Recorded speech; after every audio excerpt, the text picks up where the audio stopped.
თბილისის საქალაქო სასამართლო 4 ოქტომბრის საქმეზე ბრალდებული 8 პირი დამნაშავეცნო. ალექსანდრე ჩილაჩავა, ზურაბ ჭავჭანიძეს, გენადი კუპრეიშვილს, ვლადიმერ გველესიანს, ამირან დოლიშვილს, რამაზ მამულაძეს, სულხან ტუღუშსა და ანტონ ვარდანიძეს მოსამართლე რომეო ტყეშელაშვილმა 5 წლით თავისუფლების აღკვეთა მიუსაჯა. პროკურატურა მათ ჯგუფურად სტრატეგიული და განსაკუთრებული მნიშვნელობის ობიექტის ხელში ჩაგდების მცდელობას და ორგანიზებულ ჯგუფურ ძალადობაში მონაწილეობას ედავებოდა. სანამ მოსამართლე განაჩენს გამოაცხადებდა, ბრალდებულთა ნაწილმა საბოლოო სიტყვით ისარგებლა. მათ შორის იყო ზურაბ ჭავჭანიძე. დღევანდელ პროცესზე ცნობილი გახდა, რომ მან პროკურატურას საპროცესო შეთანხმების გაფორმების მოთხოვნით მიმართა, თუმცა მოსამართლემ მას უთხრა, რომ ეს ეტაპი უკვე გავლილი იყო და ვისაც საპროცესო შეთანხმება სურდა, უკვე გაუფორმდა.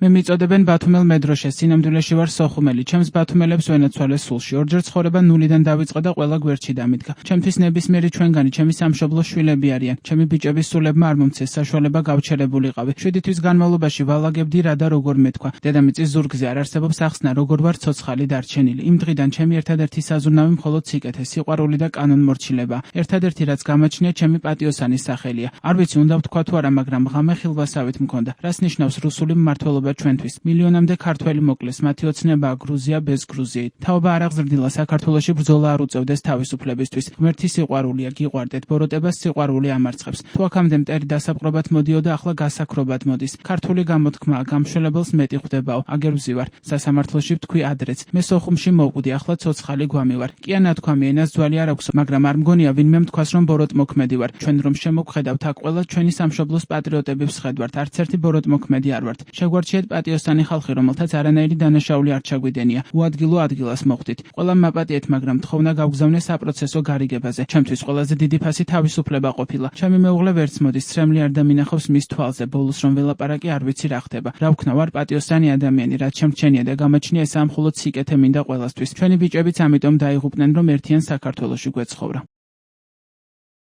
4 ოქტომბრის საქმის ამ ჯგუფში სულ 14 ბრალდებული იყო, მათგან 6 გიორგი ქორქიას, გიორგი რურუას, ხვიჩა გოგოხიას, ლევან ჯიქიას, ლაშა ივანაძესა და სერგო მეგრელიშვილს წინაკვირა საპროცესო შეთანხმება გაუფორმეს და სხდომათა დარბაზიდან გაათავისუფლეს. 4 ოქტომბერს განვითარებულ მოვლენებთან დაკავშირებით საერთო ჯამში სისხლის სამართლებრივ პასუხისგებაში 64 პირი მიეცა. ამ ეტაპისთვის საპროცესო შეთანხმება 22 პირს გაუფორმდა.